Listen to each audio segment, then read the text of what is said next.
welcome everybody, and I appreciate you coming. This is our 5th installment. The Federation of Democratic Women has been doing this conversation series, and we are honored to have Jasmine Cartwright-Atkins and Quinton talk about what they've been doing in Moorestown. Young leaders like this are giving us hope for the future. So we're really excited to have you, and we'd like to hear what you're up to.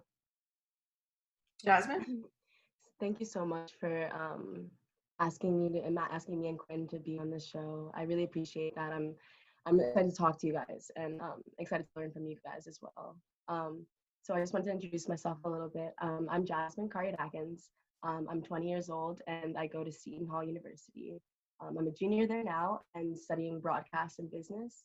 I think after this couple-month break that might change, but for now, that's what it is. I have always been involved socially, whether that's watching my parents do it. My father was a pastor in a prison, as well as helping them after being incarcerated and in the education system. So learning about all of that and how that works was very important in my journey and understanding everything really, and understanding what I'm fighting for, and understanding what really is the problem here, and getting to the bottom of it really. And then of course my mom was involved with the NAACP and the WNAACP, as well as FEP and Friends Enrichment Program over here in at Moorestown Friends School. So going along with the both of them, I just always kind of just showed up and just watched and learned a little bit. And of course on the side, I went to school at Moorestown High School, and being along the minorities of the little Black people that there were in my grade, it was very obvious around me anyway. Like, yes, I could learn it on a whole country scale, but then also seeing it every day that's a little more of a, emotional jolt to make you want to do something and to take action. So building the confidence really to kind of dive in and understand what's going on here was it was a hard process for me. I think being told who I was my whole life, just being treated that way really, as a Black young woman, I saw it constantly, being involved with Olympic weightlifting, which is just a whole gym full of white men, and then being involved with broadcasting, which is a male-dominated field, white male-dominated field, as well as being in a white-dominated school. So seeing it at the level of my athletics, at the level of my education, and at the level of what I wanted to do in the future, and looking around and seeing, well, where's my place in this? Why do I feel like I have no place in what I want to do? And then, of course, the countless killings seeing around the United States that have been happening forever, for years and years. But of course, because of the iPhone, more of us are apt to have to look at it, and thankfully have to look at it. I think the turning point really was getting frustrated that I would see one headline as, a young Black man, a young Black woman was murdered this morning. Oh, and then in other news, the Apple has a new phone, or, in other news, the celebrity is doing this. In other news, like, that isn't the only news, not the only news, but one of the most important news we should be paying attention to. And you know what I mean? It became a desensitization issue. And I was frustrated that I could see my friends have one discussion about it and then kind of just ignore it. Like I wasn't the only Black person in the room. Like I wasn't emotionally traumatized, or like you know what I mean? It just wasn't a big deal. And that seems like a trend and a pattern that I have seen throughout my life, and throughout the learning the stories of other Black lives, of course, as well. So the question we have really, I start to ask myself was, when can I feel comfortable? When can we as Black people feel comfortable? And why? What is it dependent on? And why can I go to school not feeling inferior to my fellow classmates? When can I go do work without feeling inferior to my fellow the people I'm working with as well? So it's just, why is our existence being policed? When can we wear you know, whatever we want without feeling like a threat? When can we do whatever we want without feeling like a threat? When can I not be seen as an aggressive Black woman for speaking my mind? When can my friends not be seen as that for speaking their mind? When can I not be threatened with a gun for holding a protest in Moorestown, New Jersey? I just don't understand that type of stuff.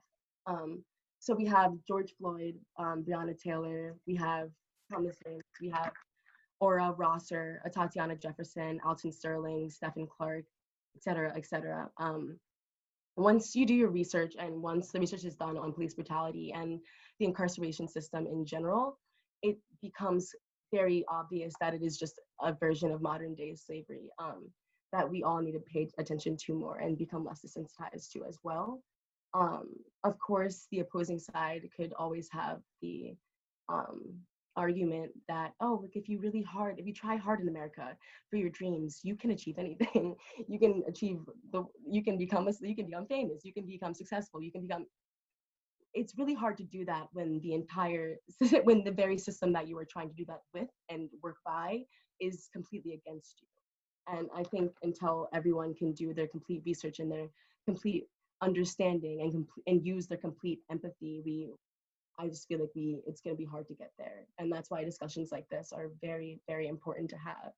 Because yes, we can learn it like whisper down the lane from someone that didn't even experience it, but just heard it was done that way. Or we can go right to the people that are experiencing it. We can go right to the people that, exactly. So I felt really, I felt passionate about that discussion part and the empathy part.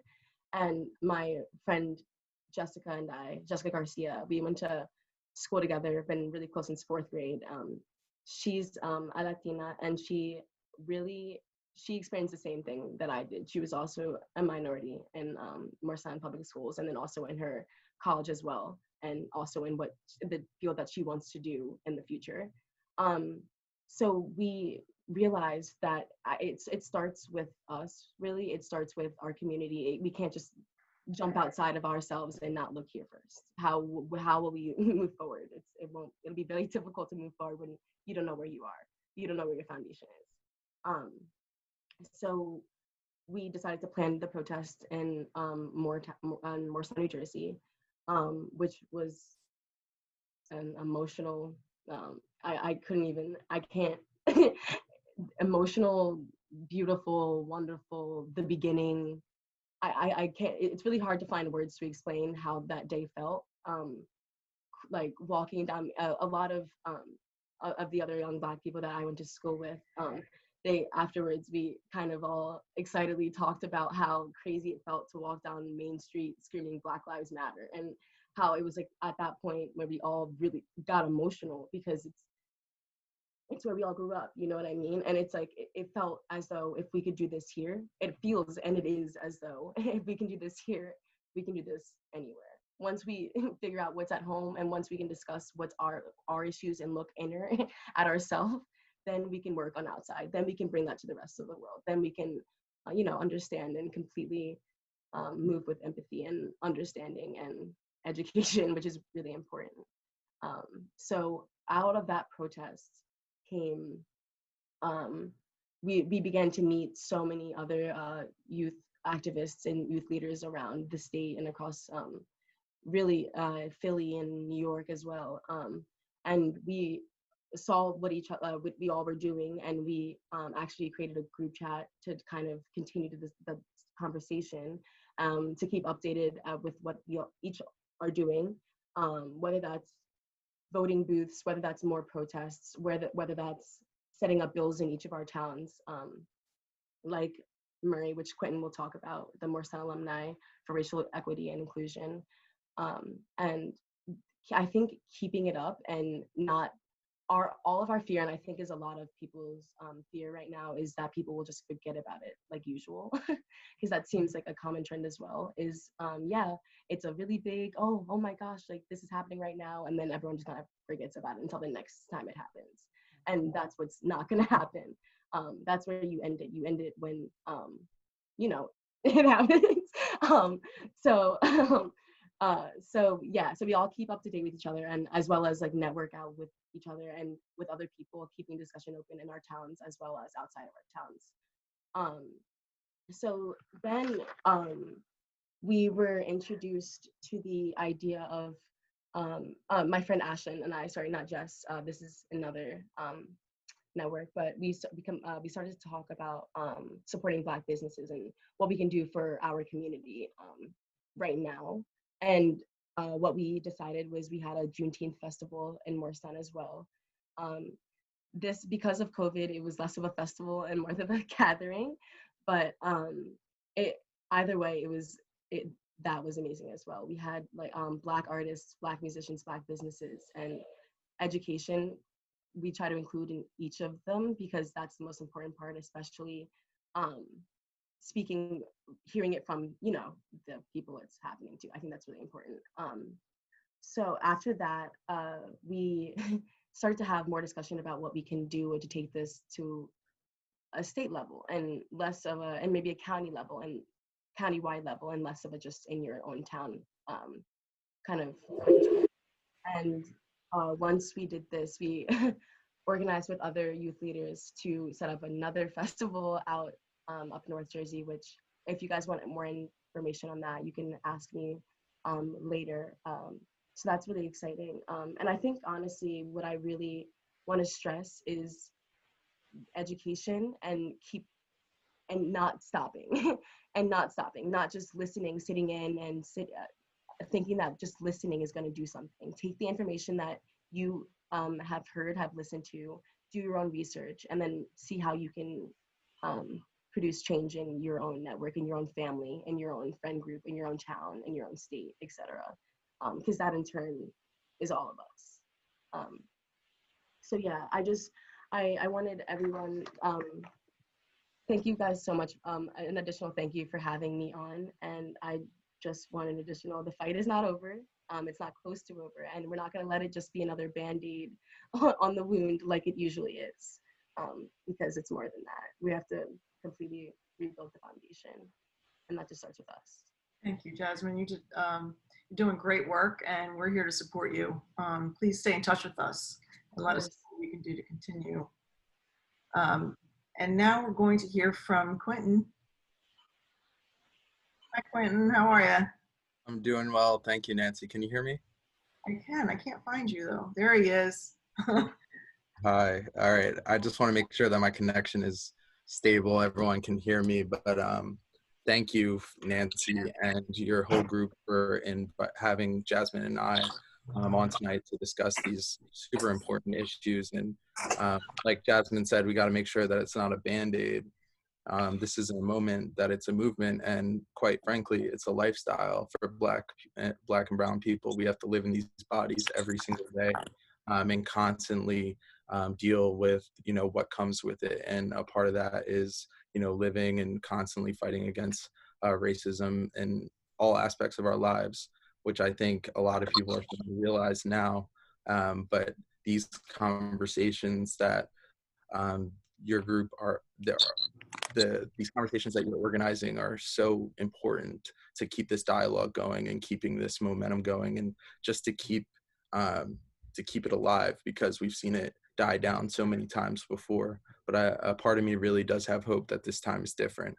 But let me tell you a little bit about myself. I was born and raised here in Burlington County in Moorestown. I am the oldest of 5 siblings. I graduated from Bryant University, a small business school in Rhode Island, with a degree in economics. And I was a first generation graduate. I was never, never have been north of New York City until I had to go to college. So it was a really cool experience for me to get out there and experience more. But I always had an interest in social issues and politics. But I didn't take that jump really until my senior year of high school, because in high school, all the way from my freshman year to my senior year, we were within another movement that was very similar to what's going on today. Matter of fact, Trayvon Martin died on my birthday, February 26, 2012, which was my freshman year of high school. I also was in Florida at the same time that those protests were going on. And just to see it with my own eyes and to see someone that just a young man get vilified on, you know, national television, and murdered at the hands of someone that wanted to police their own community but had no right to, um, was just crazy to me. And it was almost the epitome of everything that my parents were teaching me my whole life to be afraid of. Uh, I never really understood it growing up in Moorestown, even though I definitely have been harassed by the police in Moorestown. You know, it's it's not the same until you actually see it and see someone that's around your age it happen to you. um, and you know, as I went through high school, more of the same occurred. Sandra I sent it to you. Bland, But Freddie Gray, Tamir Rice, and essentially, you know, in my senior year, Mike's in Missouri, weighed heavily on me for sure. And I knew that my senior year when the Michael Brown situation happened and there were protests in Missouri, that enough was enough. And I sent it to McKenna Naomi. essentially, I decided to uh, start getting involved, start doing as much as I can, and ask myself, what can I do, and what can I do to be better, not just for me, but for my friends, for my family, and for the community of color that's in Moorestown. And long after graduation of high school, I started organizing in college. In college, I was organizing and testified for the Rhode Island Promise Program, which offers community college for free to Rhode Island residents and people that are lower income individuals. So essentially, that program raised lower income and Black and Brown enrollment by over 150%. I also was organizing a get out the vote effort to unseat a town council president in Smithfield, which is the town that my college is in, that college was in. I'm not in college anymore, but we unseated him. He lost. He came in last of the town council race and lost his seat due to those racist remarks that he made about Colin Kaepernick. We organized that, and lastly, my senior year, the last semester of my senior year, I was actually a victim of a racial slur, and after making a Facebook post describing the incident, it went viral on Facebook, and I actually got the attention of former Eagles safety and social justice activist Malcolm Jenkins, who kind of took it to a whole nother level on Twitter by putting it out there, and that really gave me enough momentum to organize on my college campus for racial equity and inclusion. And we held rallies for social justice with over 1,000 members of Bryant University community and its extended community in Rhode Island. And that led to actual systemic change, which was including actual cash investments into positions and addressing racial equity and inclusion. So that's where I knew that if you can organize, strategize, and mobilize, you can get real things done. And we're talking, they added multiple positions, two vice presidents in 2 different departments that address these issues. So just to see that if you could do that, and these were students that came together, we came together and made sure to advocate for ourselves and future students down the line, and that systemic change that we created was truly powerful, and I think it's gonna change the lifestyle for students of color at Bryant University, which is a primarily white institution, for a very long time. And then, after college, I graduated. I ended up spending a year working on a presidential campaign. But after that, I moved back to Moorestown, South Jersey, in Burlington County. Forgive me if you hear my dog barking. I'm sorry, but essentially, I moved back to Moorestown, and right before COVID hit in late February, and shortly after that, we were hit with another pandemic, and that was the pandemic that's been here for 400 years, which is the pandemic of racism. Witnessing the deaths of Ahmaud Arbery and George Floyd on camera, and hearing the tragic murder of Breonna Taylor, who was killed in her sleep when officers had the wrong home on a drug bust. is truly traumatizing. You know, I found myself sitting in the same room that I grew up in, watching the George Floyd video with tears coming down my face, with the same feeling that I had 5 years earlier when I was watching Michael Brown sit on the pavement for 4 hours before they cleaned his body up after he was murdered. So it just, you know, feeling that stress, I knew that it was time once again to do something, to figure out how I can organize and strategize to create change in South Jersey, in my hometown, which, you know, is was a very seemed like a very crazy idea at the point in time. But then I got the message that Jasmine and other young alum were organizing a protest in Moorestown, which I would have never thought have in my wildest dreams would happen. And to see, you know, everything that those two went through leading up to the protests, everything from threats to, you know, attacks on their character, to attacks on, you know, just the people they were. And I know that, you know, they're doing this for justice. They're doing this to stand up, and they're doing this because it's their First Amendment right as Americans to protest and speak out on these issues. And then to see people in our community trying to vilify them once again, like Trayvon Martin, Michael Brown, George Floyd. We see it over and over again that whenever we speak up, we get put down. And, you know, from the words of Fox News host Laura Ingraham, she told LeBron James to shut up and dribble when he has his issues. I mean, when he's speaking out on issues of that involve racial justice. So to see them, you know, get vilified in that way really did hurt me. And I made sure that I attended that protest, and to be there and just echoing everything that Jasmine said was truly powerful. I took so many videos because I don't know if there will ever be anything like that at the protest. And for those of you that don't know, you know, we marched down Main Street and then reconvened in the center of town, right in front of the rec center. And that's a really profound place, because that was the very place that was an extension of the only Black high school in Moorestown.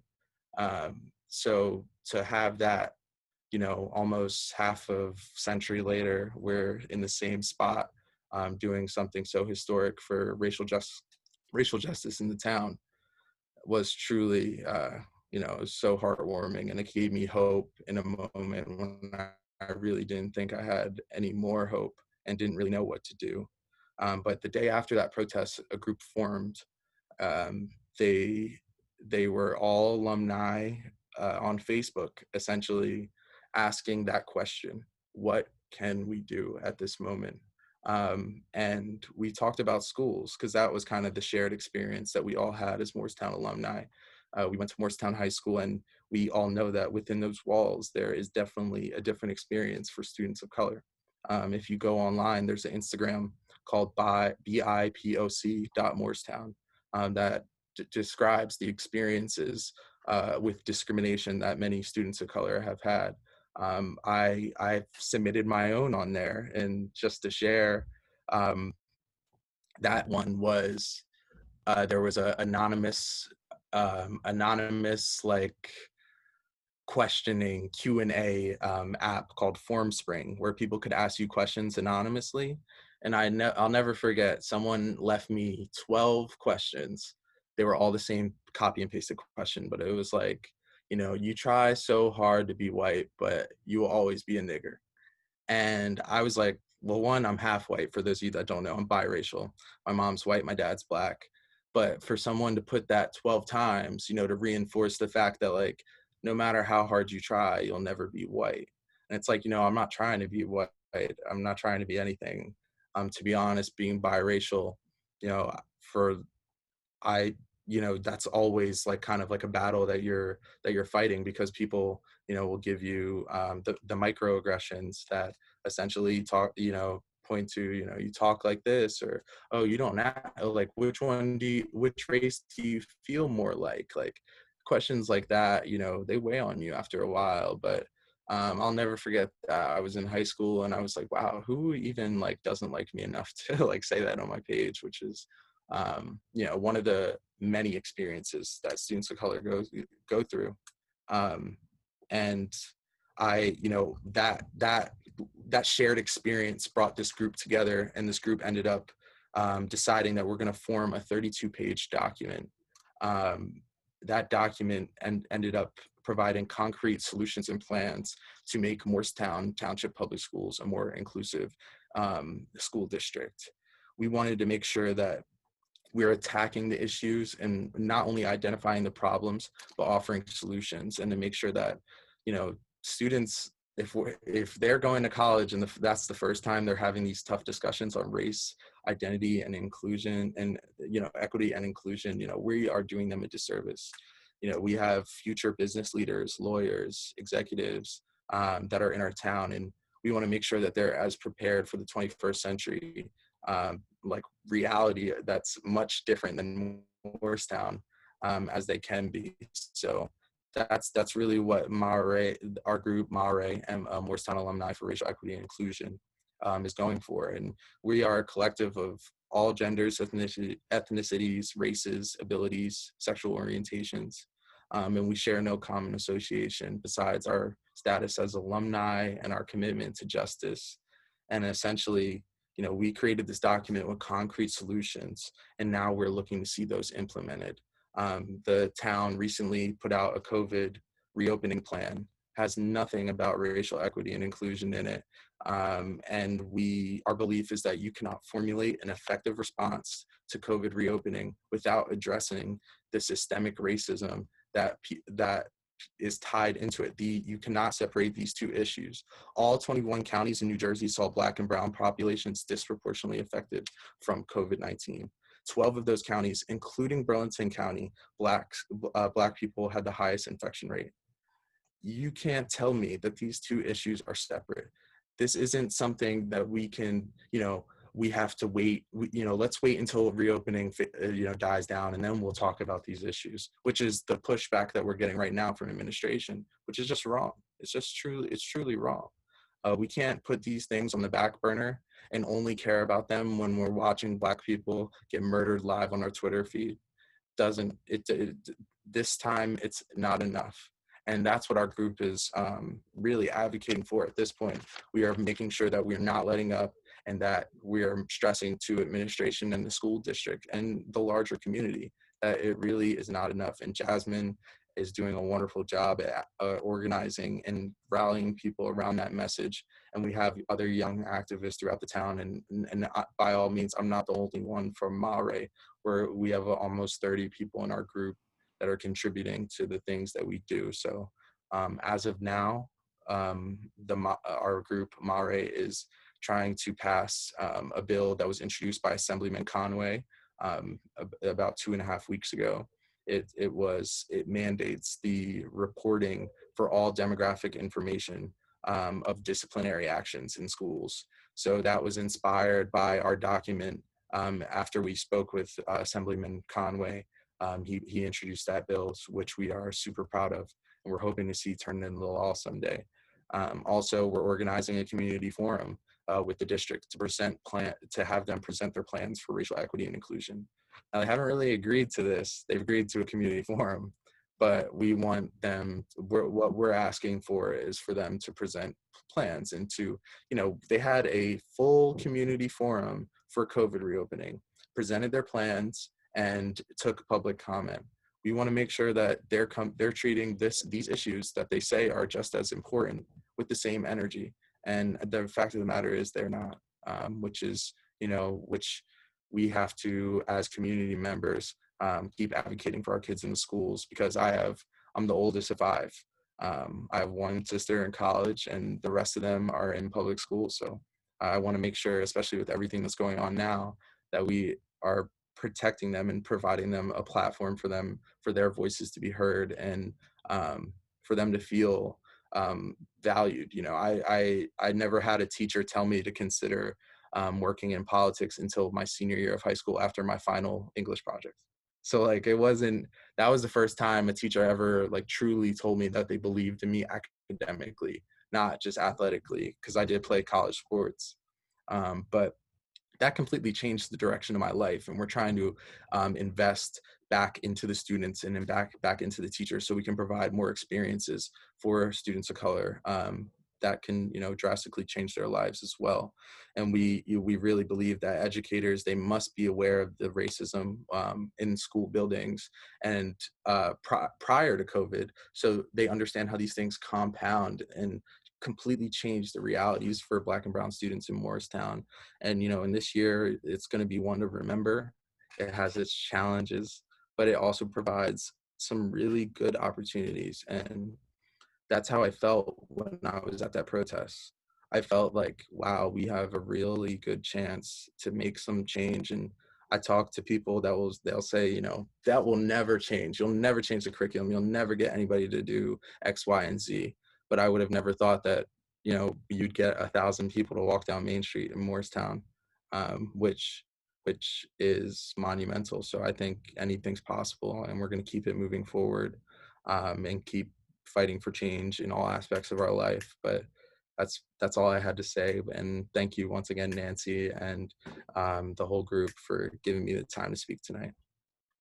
It's a pleasure to have both of you. And I'm so proud of both of you, and I really don't know you that well. I just think it's amazing what you're doing. When people talk about what's after the march, and I keep thinking, I've seen what's after the march. I'm seeing it in you and in other young leaders. It's very impressive, and I appreciate what you're doing, and I hope you continue. And I would like to make sure that we support you in any way that we can. I don't know that you need it, but we're here. We are definitely here, and we're behind you. I also was remiss. I wanted to mention that Mayor Nicole Gillespie is very sorry that she couldn't be here tonight. She is extremely proud of both of you. And she showed me your manifesto, and it's really impressive. You both should be very proud of what you're doing, and I have no doubt that you'll continue and be successful. So I think we're going to move to the question and answer, and we have our first question from Kate Wilson. She says, Moorestown administration and school leadership has clearly been willfully blind to the issues your strategic plan addresses. I'm worried they will continue to use COVID-19 as a reason to not engage in fundamental change. What can we do to help make this so it doesn't get brushed under the carpet?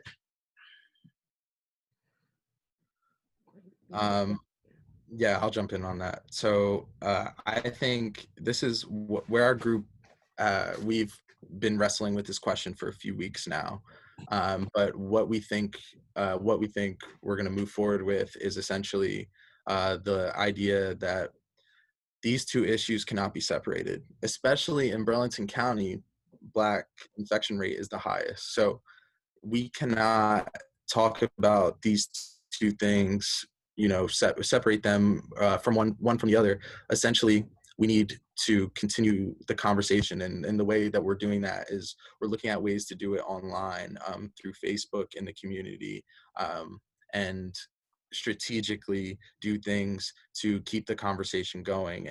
And we're also thinking about letters to the editor, and writing through a campaign like that, and also keeping our social media presence with other elected officials, and amplifying anything that we do with board members. So when we do any work with the superintendent, board member, any stakeholder in the community, we usually put out a statement about it. We're trying to be as transparent as possible, not only to show the public what we're doing and to show that like we're actually getting things done, but to show the administration like, hey, this isn't like a backdoor thing where you can say like, we'll handle it, when we can get to it. We're not going to allow that. So we're trying to give the admin and the district a chance to come around, and they are in some ways. They're letting us have this community forum. They're letting Mare work within the Board of Education committees, but we need to see them pick up actual change, and that's the messaging that we are turning towards right now. And that's like, like when I say right now, I mean as of like last Thursday. we are stepping into the realm of saying like, hey, there needs to be solutions. We gave you a document with solutions. COVID has kind of changed things up. We totally understand that. It's a crazy time for everyone, but we need to also, it's not like these issues go away because there's a pandemic.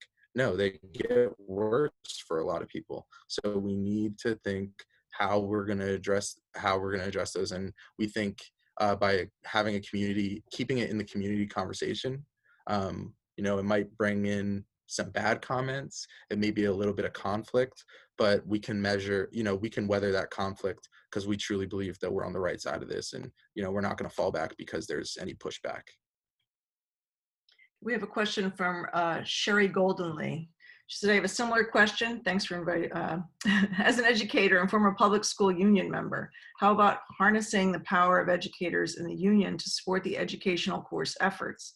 Also, some districts, for example, Camden, are joining regarding COVID-19. Perhaps they could join together to support this. We have an activist in Lenape Regional District as well, who is promoting racial discourse courses in the 4 Lenape high schools, which is very much needed. Could there be strength in joining Burlington County districts?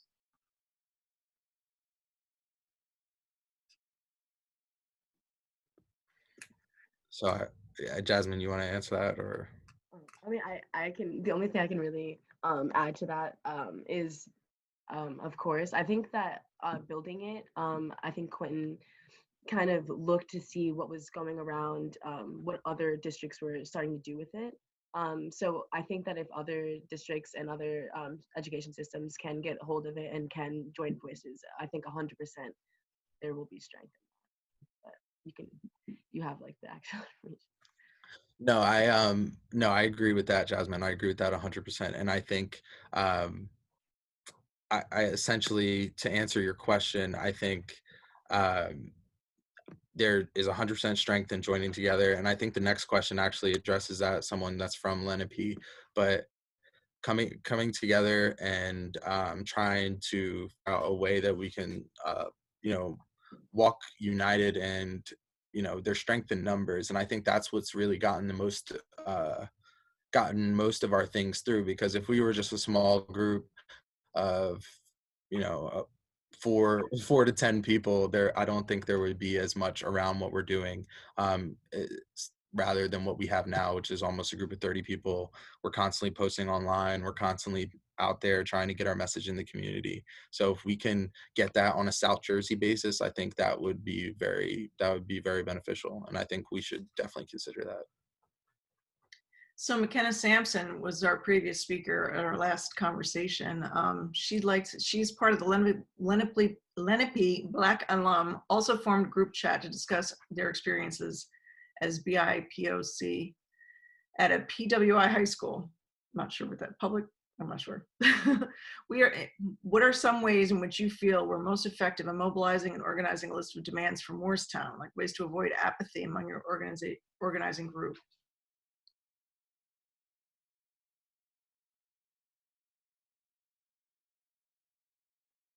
Do you want to answer this, or do you want me to take? You can both answer. Yeah, we can both answer it, but you go first. Go ahead. Okay. Also, PWI is predominantly white institute. So of course. When organizing, I didn't list demands really, but when we did have an open discussion for the audience, and not the audience, for everyone to come up and speak about their own experience, that felt like serving like as a kind of this is the issues, and this is what I have problems with, and this is what I don't like here, and this is what to change. I think that that was an important part for kind of demanding a little bit, like this is what I'm going through, and this is what I want to see happen next. And I think getting everyone engaged in that, and everyone, I mean obviously everyone that lives here, but then also the mayor, the police, the education system, like what Quinton and the group is doing. So I really, those are some of my my input. But I think that he has more of a direct answer to that for what he did for Mare. I once again, I agree with everything Jasmine said, and I think that for our group, we started out with this document that essentially identifies, and this is all on our Facebook page. If you look up Moorestown Alumni for Racial Equity and Inclusion, this is all on the Facebook page. But essentially, we took a statement from the Board of Education about George Floyd that was very vague, very, lip service-esque, and not very direct in any way, shape, or form. So we took that and basically debated through our organizing group and said, how can we boil this down to three major pillars? And we boiled that statement down to three things, which the first one was professional development and training. The second one was curriculum change. And the third one was student engagement and advocacy. So I think the most effective thing that we did in that process was take the Board of Education's own words and kind of hold them to it. So when we identified the problems and offered solutions, now we can say, hey, listen, like, this is what you said, this is like what you've committed to. um, we're trying to hold you to that commitment, and these are some things that you can do to create a more inclusive and racially equitable space within the walls of your school. And you can take them, or you don't have to take them, but we need to see some sort of change. And we've gotten the district to say that they're going to recommit to these values, and that they stand with our group, and they believe in everything that we say. We just have to make sure that that momentum doesn't die down. And I think that has been the way to avoid apathy, is because we always have something that we are working on and moving forward with. So we're doing the community forum now. We have a few people that members of our group are now leading the alumni association for Moorestown, which was non-existent for over a decade. And now it has almost 4,000 members in the group on Facebook, and people are reconnecting from decades and decades of alumni classes. So it's been a really powerful thing. And we think that because we have leaders of our group that are leading that, they're definitely going to help provide that they're thinking of things like funds, scholarship funds, and like mentorship opportunities, so they can provide that like systemic, like a structural, I can't even think what I'm trying to say, like some sort of help for the students that they can get in a structural way. And so we're happy for that. And those are some things that we've done to avoid that apathy and to have people doing things. I think delegation is important, and that also empowers people. And when you empower people, they feel that change and what they can do, and they only want to do more. That's excellent. So I'm sorry, I missed something here. Oh, Kristen, I'm going to mess your name up. Kristen Ugic Foreign. She said, I just want to tell you guys how proud I am that you are speaking out and pushing others to take action. Kate Wilson said, awesome leadership from both of you. What date is the Community Engagement Forum in Moorestown? No date yet. Keep us posted. Keep you posted. Yes. From Susan Coleman, your focus appropriately is focused on local and regional change. Do you believe that there are federal legislative changes that could help accelerate the change you seek? If so, what? Jasmine, you want to take that one? You can go first. I want to build in there too. Okay. So I do think that there definitely can be federal legislative changes. I think, federal, schools are operated state by state. So it is tough because you're dealing with state budgets and that type of thing.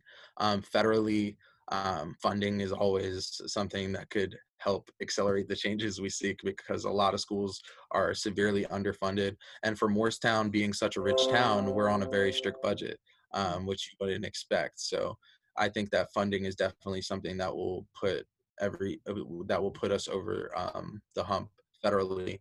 But if you want to talk about statewide changes, I think what Assemblyman Conaway did was an amazing first step into equity in the school district, because one thing that mandating disciplinary the demographic info of all disciplinary actions will do, it will show the trends of how we over punish Black and brown students, and the national trend shows that Black students are up to 3 times more likely to serve out of school suspension than a white student.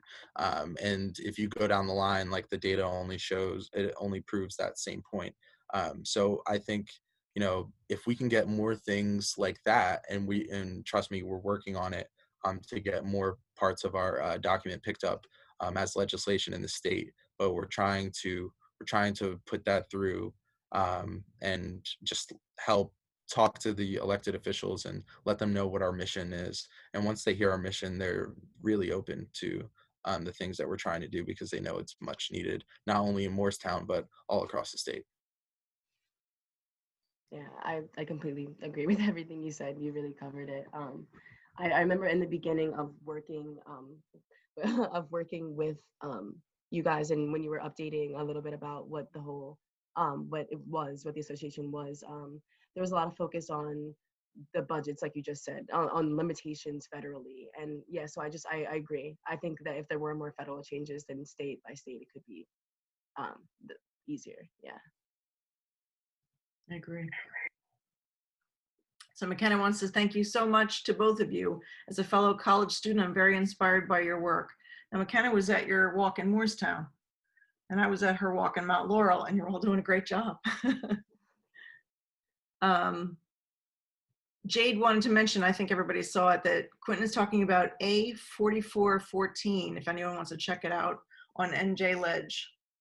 I can help you find that if you need it. Sherry writes, McKenna is your Lenape group in touch with the activist who posted the change.org petition for racial discourse classes in the district. It's up to almost 5,000 signatures. McKenna, do you want to unmute yourself for a minute? Where'd she go? She might have left. This is Nikki. She had to get on a group call for school. Gotcha. So she had to go for another Zoom. Do you know anything about the change.org petition, Nikki, or? I do not. Okay. All right, maybe we can find out later and let everybody know. Okay. Sorry about that. She just hopped off. That's all right. We appreciate that she was here. Tell her we said thank you. I will let her know. You guys are doing a great job. We're very proud of you. Thank you. Wanda is one of our Federation members. She writes, COVID-19 disparities similar to the reported national situation whereby health professionals are not being encouraged to capture full data collection. Do we need to consider and advocate for enhancements to local epidemiology details in the data collection? For example, to better identify the factors which contribute to the greater vulnerability in communities, which leads to strengthen specific identification of what action, services, changes are needed. Do you folks have a comment on that? Just reading the question. I think I agree with what she said. I think that we definitely need to enhance the details of data collection because race, unfortunately, when race is left out, we miss a huge disparity in that data, and we need to make sure that we have the most complete data set as we can. Yeah, agreed. I think, sorry, I'm trying to, I'm still reading I'm trying to answer the last question. I think, are you saying just locally we need to focus on the details of the data collection to then in turn lead to the greater kind of picture of identifying what the problem is, and then from then we focus on the changes? Is that, I want to make sure I'm answering correctly. Is that okay? Yeah. Okay. Yes. Okay. Thank you for answering. I agree. That's like a whole process. Yeah. I agree with what you're saying. Yeah. I don't. Is there like a full question, or is the conversation? Yeah, I think she's concerned about the data. Health professionals aren't reporting all of the data. Oh, okay, yes, and yeah, okay, so I agree. That does affect the greater picture overall, because that affects like how we answer to it. If we don't know all the data, how do we solve the problem? Right. Does anyone else have any questions? Any comments? I want to thank you both for being here. Very impressive. I hope lots and lots of people see your interview, and we're going to find your social media and follow that. And please keep us posted the Federation is very interested in supporting all of these initiatives that you're taking and that McKenna and other organizations are taking. We think it's just as important as it should have been 400 years ago, and now it's, you know, it's still important. So thank you both for being here. I appreciate it. Thank you so much for having us. I really appreciate being here. Okay, have a great night. You guys too. Thanks for calling, everybody. Have a nice night. Thank you.